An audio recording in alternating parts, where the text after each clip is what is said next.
Bonjour et bienvenue. On fait une édition spéciale avec pas un, mais deux Manu aujourd'hui. Pour le prix de... Voilà, donc le Manu que vous connaissez tous et puis un nouveau Manu qui est un observateur voilà, qui regarde les choses ou la chose du sporting un petit peu de loin. Donc, écoute, Manu 2, je vais t'appeler Manu 2 si ça ne te dérange pas. Je vais te laisser te présenter et puis, écoute, nous dire un petit peu quel est ton regard d'abord sur le sporting. Et puis après, on évoquera deux points. Tu as porté un regard un peu particulier sur l'interview de Claude Joly, l'actionnaire majoritaire. Et en fait, ton analyse nous semble intéressante. Et de deux, on évoquera bien sûr la réponse de la mairie via un communiqué paru cette semaine. Donc, Manu 2, je te laisse te présenter.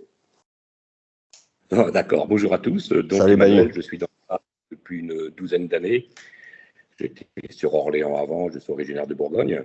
Je me suis toujours intéressé au foot. Avant d'arriver sur Toulon, j'étais partenaire de l'USO, le club d'Orléans.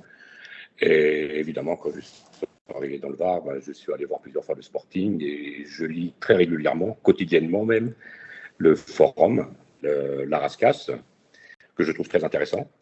Alors évidemment, comme tous les observateurs, je respecte fortement la place du club dans la hiérarchie. Se retrouver avec une vitrine comme le Sporting en National 2, c'est quand même triste, surtout quand on voit l'engouement qu'il y a autour de ce club. Sa place est évidemment à un échelon au-dessus. Les choses ont l'air de bouger. Espérons que ça bouge dans le bon sens et que le Sporting retrouve la place qui devrait être la sienne et qu'il n'aurait jamais dû perdre. Très bien. Professionnel, arriver bientôt. Ouais. Donc, merci pour cette présentation. Donc, en fait, toi, tu as eu une lecture un peu particulière de l'interview de Claude Joly. Donc, je te laisse nous livrer ton analyse. Oui, pour moi, c'était très clair que le message qu'il laisse passer dans cette interview, c'est le fait qu'il a mandaté un cabinet d'avocats pour rechercher des investisseurs. Donc, c'est clair que ce n'est pas des sponsors qu'il recherche, sinon on n'aurait pas mandaté un cabinet d'avocats. Il laisse passer ce message dans la presse. Pour moi, c'était très clairement, il en trouvait la porte à une future revente, parce que c'est clair que des investisseurs ne sont pas forcément des repreneurs, mais un repreneur sera forcément un investisseur. Donc, en ouvrant la porte comme il l'a fait, moi, c'était très clair que le message était les gars, venez, j'ai un cabinet d'avocats qui est là pour vous recevoir, on va discuter.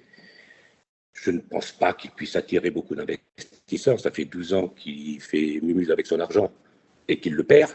Je ne vois pas un type arriver et lui dire écoute, mon grand, je vais te donner de l'argent, maintenant tu vas dépenser le mien. Bien sûr. Vas-y. Le repreneur sera obligatoirement un investisseur. Donc, il lâche le filet et en espérant que parmi les petits poissons, il y aura un gros poisson qui sera éventuellement qui pourra prendre sa place, quoi. Pour moi, c'était clair et je ne vois pas pourquoi il aurait accordé cette interview parce que c'est le seul message qu'il laisse passer. Même s'il est très diffus, hein, ce message. Hein. Enfin, toi, tu as été très, très attentif à ça, mais en fait, pour toi, il a été clair aussi. Donc, comme quoi, on n'a pas tous là. Moi, je n'ai lu que ça. Et bon, ou après, je modère un peu mes propos, c'est que quelques lignes plus loin, il dit qu'il a perdu plus d'1 million d'euros l'année dernière. C'est ça. Donc, c'est vrai que quand on ouvre la porte à des investisseurs, on ouvre la discussion et qu'on commence à dire mais faites gaffe les gars, parce que la mariée n'est pas si belle, on perd des sous. C'est vrai qu'il y a un truc que j'ai pas trop pigé, mais si on lit l'article, moi, c'est ce qui m'a sauté aux yeux. Oui, justement, enfin, c'est la question que je voulais te poser parce qu'effectivement, il évoque dans cette interview le fait qu'il est mis ou ils aient mis avec d'autres investisseurs 1,1 million pour combler, semble-t-il, un trou. Je ne sais pas si on peut l'appeler comme ça. Et c'est vrai que c'est pas très. Enfin, je trouve pas ça très vendeur quand tu évoques le fait de chercher un investisseur. Ah non, c'est là où c'est vrai que j'ai trouvé un peu maladroit. Alors, est-ce qu'il a été un petit peu pris de court et il a voulu… Je ne sais pas. Mais c'est vrai que par contre, c'est maladroit. C'est maladroit. Mais je ne vois pas pourquoi il annonce clairement qu'il a mandaté un cabinet d'avocats il chercherait même des petits investisseurs de par sa profession. Il n'a pas besoin d'un cabinet d'avocats. Bien sûr. Donc, c'est quand même le message qu'il laisse passer à travers cet article. Et j'ai été surpris d'ailleurs que le journaliste ne saute pas sur là-dessus pour développer un petit peu. Il aurait été intéressant de creuser, je pense. Avec le journaliste en question, c'est tout surprenant, hein, mais bon. Alors ça, je ne le connais pas. Mais ouais, moi, ça m'a donné beaucoup d'espoir. Et quand on voit la sortie de Boudjelal quelques semaines après avec cette histoire de fusion, j'ai l'impression qu'il a lu l'article un peu comme moi. Et il est du bois parce que le timing n'est pas le bon pour lui d'annoncer une éventuelle fusion, un projet de fusion. Le championnat n'étant pas terminé, ne connaissant pas le classement final. Hier, pouvant éventuellement encore jouer la montée, le Sporting, si par malheur se retrouve en N3, je ne vois pas ce qu'il annonce un projet de fusion à ce moment de la saison. Sauf s'il a le sentiment également que Claude Joy ouvre la porte à d'éventuelles discussions. Ouais, tout à fait. Sachant qu'on. Oui, vas-y. Lecture. Comment? Vas-y, Madi, excuse-moi. Non, mais même si on sait qu'il ouvrira, a priori, comme tu dis, il ouvre un peu la porte, mais pas à Mourad pour le coup. Non, ça va être compliqué, mais tu sais, business is business. Hein. Si un jour Mourad lui permet de sortir la tête haute et les poches pleines de l'argent qu'il a déposé, je pense qu'il peut y avoir des discussions et des négociations. Tu sais, quand là, on n'est plus en train de parler, quand il y a de l'argent en jeu, c'est comme. Et puis, c'est pas 100 € ou 200, ni même 1000. Non, c'est ça. On peut trouver, où je trouve Mourad, mais ça, Mourad, c'est du Mourad. Il a été un peu, on va dire, agressif dans sa façon de négocier. Si on peut appeler ça une façon de négocier, parce qu'on a plutôt l'impression qu'il a voulu lui tordre le bras. Donc là, aujourd'hui, ça va être compliqué de rediscuter, mais il peut y avoir des tractations en sous-main. Il peut y avoir. Je pense que si Joy récupère ses billes et sort par la grande porte, Mourad ou pas Mourad, il a Après, si le prix de Claude est toujours de 6 millions, puisque c'est ce qu'il avait annoncé il y a 3 ans, je ne suis pas convaincu qu'un repreneur, quel qu'il soit, que ce soit Mourad ou un autre, ne vienne à ce prix-là. Après, il y a une rumeur qui tourne plus aux alentours de 2 millions. Je ne sais pas si c'est ce que vaut le club aujourd'hui, compte tenu qu'il a peu d'actifs, mais voilà. Mais c'est déjà un prix beaucoup plus atteignable, beaucoup plus raisonnable. Hein. C'est clair que 6 millions, c'est complètement délirant.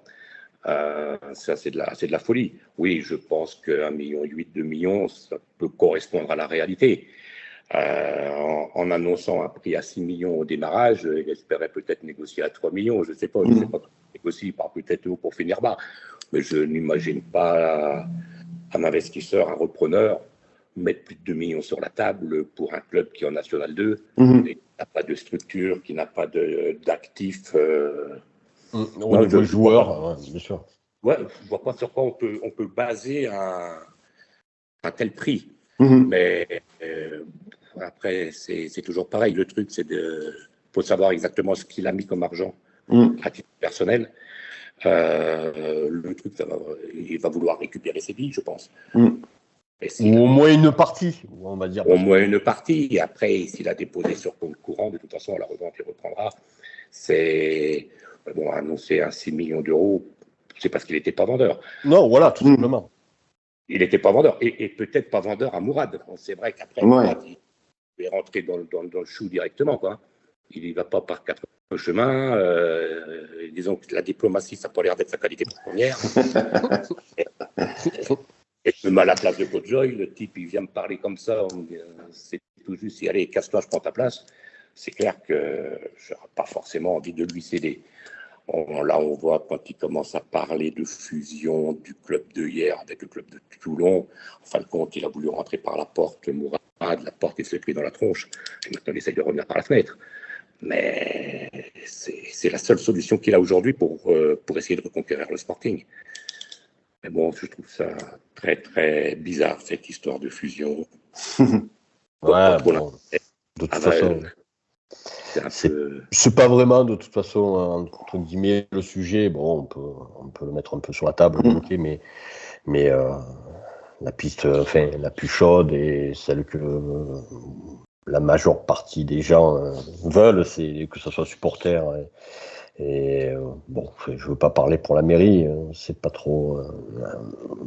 Il pourrait changer les politiques, hein, ça peut aller très vite d'un côté ou de l'autre. Bon, c'est toujours un peu spécial les politiques. Il n'y a pas trop de, comment dire, ils sont pas très stables dans leur vision. Hein, ça peut être à géométrie variable, mais tout dépendra du sens du vent.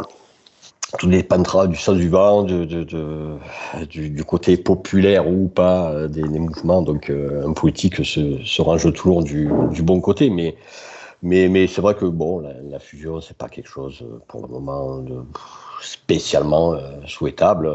Peut-être que si on nous explique bien comme il faut tous les avantages qu'il y aurait, bon, je suis de nature ouvert et pragmatique, donc je veux bien écouter, mais là, c'est vrai que de but en blanc, on n'a pas besoin de tout raser autour du Sporting pour construire un grand Sporting. Je pense au contraire que, et c'est pour ça, on le voit, je pense que le département est sinistré footballistiquement, hein, depuis que le Sporting n'est plus en haut de la hiérarchie. On regarde le niveau des équipes du Var est incroyablement bas. Je pense à des places fortes comme Draguignan, bien sûr, qu'on dégringolait, mais il n'y a pas que Draguignan, Brignoles aussi. Brignoles, c'était bien moins haut, mais c'était au moins en PHA. Bon, mais là, ils sont en division 5000. C'est honteux, mais c'est comme ça. Mais je pense que voilà, on a plus de locomotives et finalement, tous les petits clubs aux côtés, ça fait mourir tous les petits clubs. Et je pense que un grand Sporting, renourrissait tout ce maillage de petits clubs et donc ça serait intéressant pour les petits clubs qui en retour ferait nourrir le Sporting, le ferait grandir et nous, c'est un échange et je pense que il faut voir les choses comme ça à chaque fois.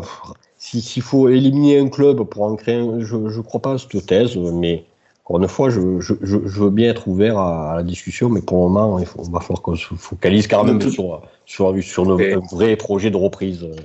C'est même problématique parce que c'est penser fusionner Toulon ailleurs, ça veut dire que Toulon, la 13e ville de France, n'est pas capable d'avoir un club non, mais c'est ça. C'est ça qui m'énerve un peu. C'est limite insultant, je trouve. Moi. C'est vrai. Quand on connaît l'histoire du Sporting, quand on connaît la place qu'a eu le Sporting, aujourd'hui, on veut s'allier ailleurs parce que le Sporting et Toulon ne peuvent pas arriver à avoir un club seul. Aller voir à Cabas ou à la Roque-Broussanne aussi. Ouais, non, mais t'as raison, mais c'est clair. Mais depuis 12 ans, effectivement, Toulon n'arrive pas à avoir un grand Sporting. Oui, non, mais Toulon n'a pas un grand Sporting. Bon, c'est clair qu'il y a une personne qui a la tête qui n'est pas arrivée sportivement à ses fins. Ça, après, les raisons, vous les connaissez certainement mieux que moi. Mais ça n'empêche pas que Toulon, malgré tout, n'est pas mort. Toulon existe toujours. Il n'y a pas de problème de DNCG. Il n'y a pas de problème de risque de dépôt de bilan. Donc, c'est en vie. Et tant qu'il y a de la vie, il y a de l'espoir. Aujourd'hui, Claude Joye, il s'est planté sportivement. Il faut qu'il passe la main. Et il faut trouver une personne qui soit capable de remonter le Sporting, pas que sportivement, parce que je pense que structurellement, humainement... bien sûr, évidemment. Il y a énormément de choses à faire. Ça repart d'une page blanche, quasiment. Mais clairement, de toute façon, on a bien compris que si le Sporting n'a connu qu'une année de national il y a 3 ans, c'est aussi et surtout parce que c'était un club bâti sur du sable. Enfin, il n'y avait pas de fondation suffisamment solide pour lui permettre d'exister en national. Au-delà de tout un choix. Et pourtant, on a mis du temps pour monter. Donc, on pourrait dire, en montant doucement, on aurait construit. Et ben non, quand c'est mal fait. Et au contraire, il y a des clubs qui ont su monter rapidement et puis ils sont stables. Je pense à Strasbourg. Vit une saison difficile. Enfin, le parcours de Strasbourg, on le prend. Bien sûr. Depuis déjà 3-4 ans, le temps passe tellement vite. Ils ont déjà gagné un titre, je crois que c'est la Coupe de la Ligue. Ils ont, enfin bon, voilà. Donc la vitesse auquel tu évolues, non, au contraire, hein, quand tu vas vite, ça veut dire que tu bosses bien, et puis il n'y a aucune raison d'avoir peur de ça. Et puis quand tu vas doucement, mais tu vas doucement parce que justement tu bosses pas très bien, et puis voilà, ça fait crack dès que la marche devient un peu trop haute. Donc c'est ça. Et ce qui est problématique sur ces 12 dernières années, c'est que non seulement il n'y a pas eu des résultats au niveau sportif, mais il n'y a aucune construction justement de club qui a été faite. Et ça, c'est quand même dommageable.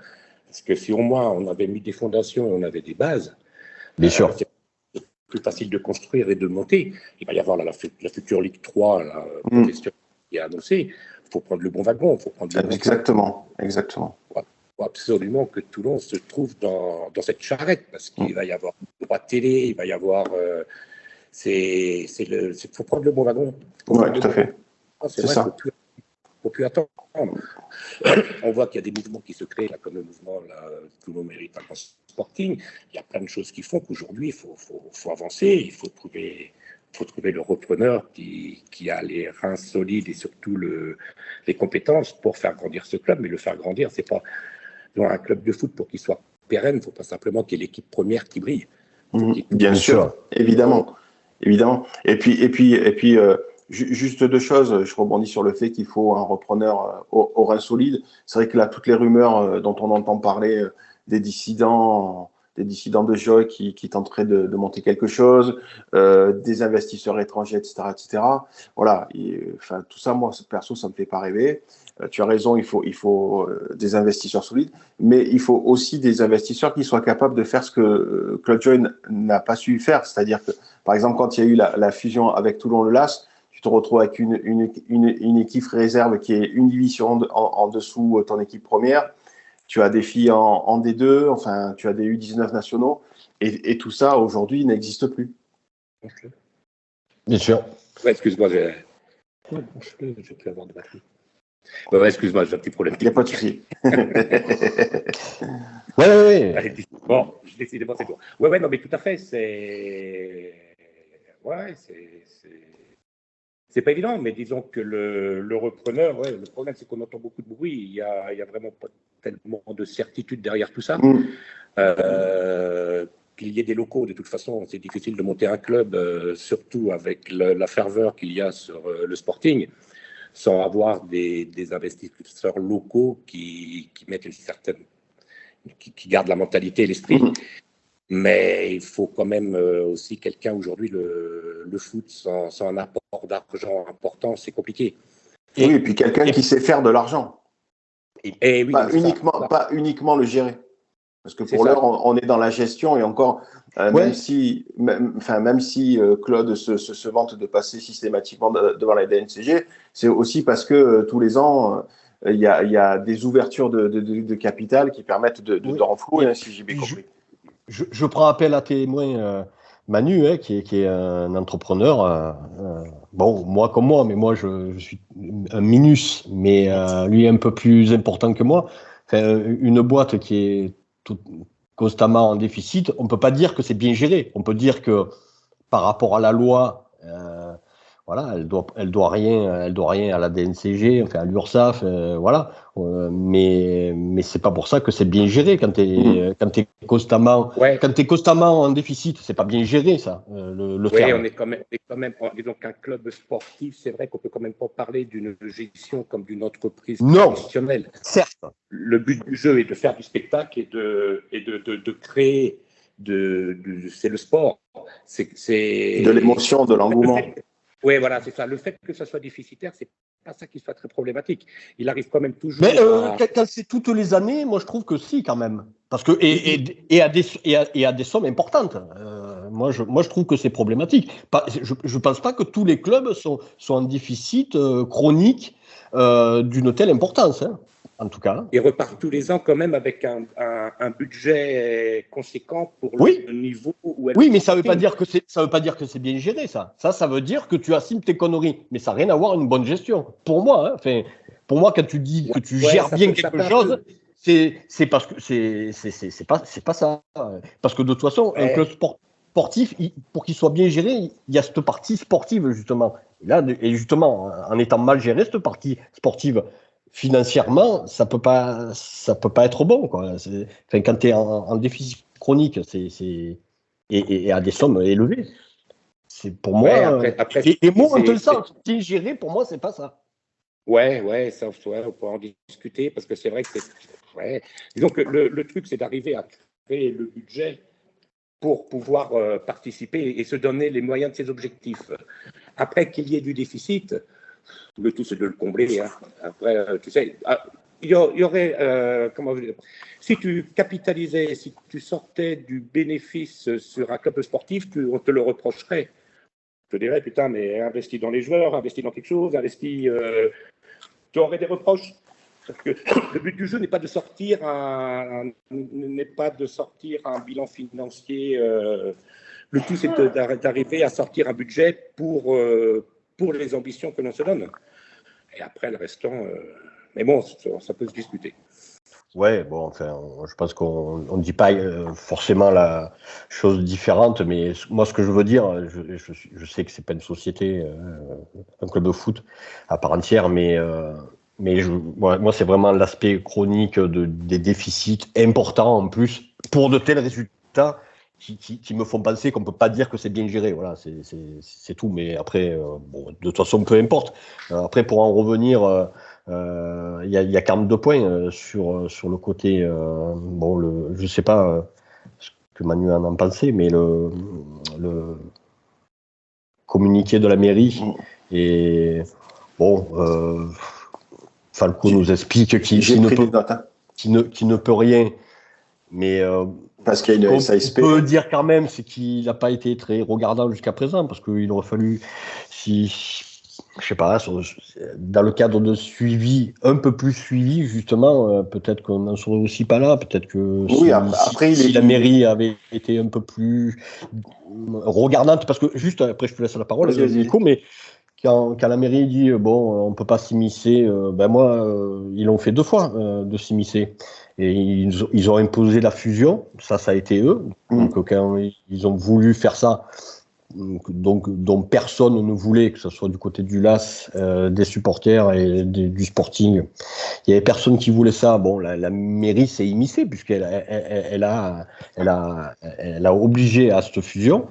Et puis sur Tigana, Tigana les appelait à la rescousse pour qu'ils puissent effectivement avoir les mains libres. Et la mairie a mis la pression clairement à Claude Joy pour que Tigana ait les mains libres. Et puis on voit ce qu'il en a fait, ce monsieur. Donc bon, quand ils disent qu'ils peuvent pas, non, c'est faux. Ils ont pu le faire et 2 fois finalement en plus. C'est vrai que quand ils s'y misent, c'est jamais trop de bonne manière. Et ils auraient pu s'immiscer plus et surtout mieux par le passé. Donc j'ai trouvé la réponse un peu facile. Elle est politique. Il y a plusieurs choses. Bien sûr. Effectivement. Je comprends pas. Le maire dit qu'il soit un grand sporting. De toute façon, personne ne peut dire l'inverse. Il explique qu'il accompagne le club, qu'il ne peut pas intervenir, comme tu le disais, au niveau de la SASP. Il indique le fait qu'il contrôle, enfin que la mairie contrôle, parce qu'il y a des subventions publiques qui sont données. Il explique qu'il donne des moyens parce qu'il y a subvention, parce qu'il y a mise à disposition pour l'association et pour la SASP de terrain, rencontre, Medjolaro, Merchilly, etc. Il nous dit qu'il y a 650 000 euros d'aides de collectivités publiques qui sont là, mais à côté de ça, il y a aussi quelque chose de compliqué, je pense, pour la mairie. Hein. C'est que le Sporting, au niveau de l'asso, représente à peu près, enfin, aux alentours de 700 licenciés, et que je vois pas comment elle peut potentiellement se mettre à dos 700 familles, si on peut dire ça comme ça. Donc, elle est très prudente, je pense. Et puis bon, le fait qu'il y ait une SASP, finalement, oui, on regarde, mais on ne peut rien faire. En gros, c'est ça. Hein. Oui, on veut un grand sporting, mais à côté de ça, on ne peut rien faire. C'est un peu ce qu'on pourrait retenir. Le passé a prouvé le contraire. Mais bon. Ouais, mais c'est très politique. Complètement. Ça bouge un peu autour du sporting. Les gens commencent à grogner un petit peu. Il dit, moi, je peux rien faire. C'est pas dans Oui, on sort le parapluie. T'inquiète pas que si dans 3-4 ans, le Sporting arrive, ça sera grâce à lui. Évidemment. Non, mais c'est évidemment. Évidemment. Il peut pas dire vraiment, il peut pas dire autre chose que ce qu'il dit, de toute façon. Complètement. Non, bien sûr. C'est complètement ça. Après, on donne l'importance et on croit aux choses. Paroles, à la chose politique. Ouais, c'est ça. Bien sûr. Lui, de toute façon, c'est du politiquement correct. Oui, c'est ça. Moi, je suis pas surpris quant au contenu de ce communiqué. De toute façon, j'en attendais pas plus. Publiquement, un maire ne va pas dire qu'il va foutre la pression, qu'il va couper des subventions, qu'il va enlever des moyens, etc., etc. C'est évident. C'est pour ça que les gens qui s'offusquent du contenu de ce communiqué, voilà, il faut bien comprendre qu'il y a peut-être des choses qui se disent en off. Mais en in, voilà, la mairie ne pouvait pas dire autre chose que ce qui a été communiqué cette semaine. Il aurait pu être un peu plus original parce que lui aussi il fait un peu du Claude Joy. Claude Joy, son dernière interview, c'était bon, finalement, quelque chose près, toujours le même, qu'il fait chaque année. D'abord, Toulon mérite un grand Sporting. Bon, ouais, déjà, et puis bon, sur plein de choses. Et Falco, en plus, alors il dit la même chose qu'avant et il le dit vraiment de la même manière. Donc, bon, on aurait aimé au moins qu'il le dise de manière un peu plus originale. Mais bon, enfin, voilà, peu importe, on sait que de toute façon, le salut ne viendra pas de la mairie. En tout cas, on espère que le salut arrivera de l'extérieur. Mais là, du coup, on n'a pas de prise sur ça. Mais la mairie aura peut-être même un mot à dire. Oui, non, mais bien sûr.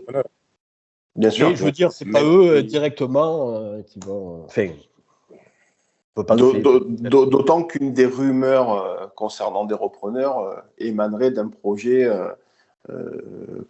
supervisé par la mairie. Ah, d'accord. Ouais. Et c'est vrai que moi, du coup, ça me fait plutôt plus peur qu'autre chose.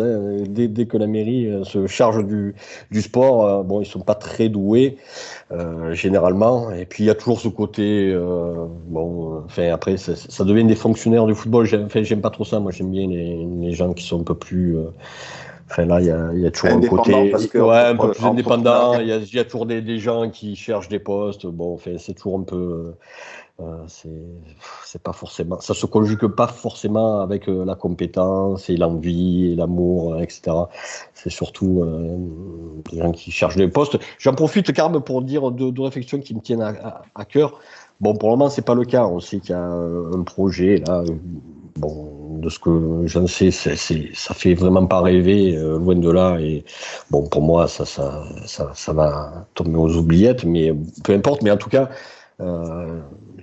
En discutant avec Annie Courtade, la présidente de Cannes, lors du match amical l'été dernier face à Cannes, donc du coup Sporting Cannes. J'ai eu le plaisir d'échanger avec cette dame là, qui est vraiment une personne intéressante avec qui parler, échanger, et puis elle était en pleine négociation, elle aussi, avec pas mal de repreneurs. Donc, je ne sais pas si vous vous souvenez, il y avait l'AS Rome, ça n'avait pas abouti. Mais elle m'avait dit que des repreneurs, elle en avait eu facilement une trentaine, mais sur les 30, il n'y en avait que 3-4 qui étaient réellement solvables, sérieux et solides, etc. Donc, dans ces projets de reprise, il faudra être quand même être toujours lucide, parce qu'il y a beaucoup de, on va le dire clairement, il y a beaucoup de baltringues, que ce soit financier et sportif, parce que ça va avec. Et donc, il faut être méfiant sur ça. Et puis, peut-être une autre réflexion moins sympa, mais il faudra peut-être se dire tous à notre échelon que peut-être ça sera une solution qui va pas nous convenir spécialement, parce qu'il y a beaucoup de... si jamais ça devait aboutir à une nouvelle équipe, bon, peut-être que tout sera pas génial dans cette nouvelle équipe. Parce que tout nouveau, tout beau, ben non, il faudra être. Non, mais il y a toujours le risque, Manu. Il y a toujours le risque. Non, mais je veux dire qu'il y en a beaucoup qui espèrent, mais c'est pas parce que ça sera nouveau que ça sera super. Ça me paraît évident, mais pour certaines personnes, c'est pas si évident parce que il suffit que tout ce beau monde qu'on a actuellement. Quand on est dans le tout en fait. Ouais, il y a un désamour tellement total que tout ce qui viendra après sera forcément bien. Et non, attention. Ça peut être plus compliqué, mais. Bien sûr. Ce qui ne veut pas dire, hein, je suppose, Manu, quand tu tiens ces propos, que c'est un soutien à Claude Joy quand tu dis ça. Non, mais bien sûr. Voilà. Non, parce que je voudrais pas que les gens l'interprètent comme ça. Ouais, les gens je préfère le préciser. Ça y est, nous, on en discute de temps en temps. Nous, on trace notre route. Après, on est catalogué de pro Joy, de pro Boudjelal, de pro aussi. Ça va être difficile de nous reprocher. On fait au mieux. Après, chacun fait comme il peut, mais je veux dire, nous, on tiendra notre rôle le plus honnêtement possible. Le plus honnêtement possible. Et puis voilà. De toute façon, c'est pas nous qui sommes en jeu. Nous, on est là. D'ailleurs, je suis encore une fois content d'avoir invité Manu parce qu'il a un œil neuf, un peu plus neutre, même s'il aime le sportif maintenant, vu qu'il est varois on va dire, d'adoption depuis quelques années. Mais voilà, nous, notre but, c'est... et puis voilà, je sais, il a laissé un peu échapper, on a compris. Il n'est pas tellement très pro-Joy, mais il n'est pas tellement, si vous l'avez remarqué, très pro-Morad. Donc je trouve que c'est toujours intéressant. Donc voilà, nous, on essaiera toujours d'inviter des gens multiples et variés et pour enrichir le débat, et c'est tout ce qui compte, quoi. Et voilà. Donc, Manu 2, est-ce que tu as un mot pour conclure l'émission? Non, c'était sympa. Je vous remercie de m'avoir invité. Et j'attends avec impatience de voir comment ça va se goupiller, cette reprise. Je pense que le feuilleton est entamé. Et je suis surpris que ça ne bouge pas quand même dans les semaines ou les mois qui viennent. Et il faut espérer, c'est vrai, tu as raison, Manu, le repreneur, ce n'est pas une assurance de réussite. Mais si on n'essaye pas, on n'aura pas. C'est ça. Donc de toute façon, il n'y a pas le choix. Il faut partir avec une équipe nouvelle. Il faut espérer que ce soit quelqu'un qui sache s'entourer de personnes de vrais Toulonnais pour garder l'âme et l'esprit du Sporting. Mais il faut que ce soit quelqu'un qui soit très courageux, qui ait les épaules solides parce qu'il part vraiment de loin. Et c'est vrai que la ferveur qu'il y a autour du Sporting, ça peut être une plus-value, mais ça peut être également un caillou dans la godasse de la personne. Une pression supplémentaire, c'est sûr. Pression supplémentaire, c'est ça que tout repreneur n'est peut-être pas forcément apte à gérer. Oui, c'est pour ça que quand je dis que ce potentiel repreneur ou ces potentiels repreneurs doivent avoir les épaules solides, c'est pas que d'un point de vue financier. Oui, tout à fait. Il y a une pression particulière ici. Eh oui, c'est clair. Et c'est pour ça. Et en plus, il ne va pas avoir le droit à l'erreur. Il va falloir c'est ça. Parce que les gens ont tellement d'impatience. Exactement. Et donc, construire du solide rapidement, ce n'est pas toujours compatible. Ouais, non, tout à fait. Mais par contre, je tiens à dire cette parenthèse, on n'est pas obligé d'avoir des résultats immédiats, vite, qui marchent tout bien. Mais moi, je suis toujours attentif aux signaux. Et je veux dire, on peut perdre, mais en voyant qu'on est sur la bonne voie, tu vois. Et moi, je suis très attentif à ça. Et c'est pour ça que, par exemple, sur Tigana, ça a été mauvais sur le résultat. On voit bien l'héritage de Tigana, c'est déjà, il n'y en a pas eu. Et les signaux étaient mauvais. Et puis d'ailleurs, on a vu, les 19 sont tombés. Donc je suis très attentif à ça. Il y a au-delà des résultats, il y a des signaux qui sont visibles rapidement. Je veux dire, quand tu bosses bien, tu bosses bien et puis ça se voit. Donc on peut être un peu patient sur le résultat, mais je veux dire, quand ça bosse bien, les signaux sont assez visibles rapidement. Ouais, tu dois se reculer parce que tu as l'âge de prendre ce recul. Mais je ne sais pas si ta réflexion reflète la majorité des supporters. Ah non, ça c'est sûr. Hein. Oui, non, mais moi je suis un porte-parole de moi-même et de temps en temps Vardor, voilà. Parce qu'en plus, tu sais très bien que dès qu'il va y avoir un repreneur, il va y avoir beaucoup de passion, d'attente, et il Bien faudra que sûr. les résultats sportifs soient rapidement là, Mhm. sinon c'est compliqué. Et quand tu veux construire quelque chose, il faut que tu fédères. Pour fédérer, il faut des résultats sportifs. Mhm. Que ça parte de l'équipe phare jusqu'aux équipes inférieures, les équipes Évidemment. de jeunes, c'est un cercle vertueux Mhm. qu'il faut instaurer. Et ça, malheureusement, sans les résultats, c'est quand même compliqué. Surtout dans le le carburant. sud, les passions sont un peu exacerbées. Complètement. Sûr. C'est sur ces bons mots que l'on va clôturer. Merci Manu et Manu. Merci à vous de m'avoir invité, c'était sympa. Ouais, tu reviens quand tu Merci veux. beaucoup. La porte est Avec ouverte. plaisir. Tu connais le chemin Avec plaisir. maintenant, malgré toutes nos péripéties. Mais merci beaucoup. Merci à toutes celles et ceux qui nous ont suivis. Et puis, on se retrouve dimanche prochain pour débriefer le match du Sporting face à la JOCR. Au revoir.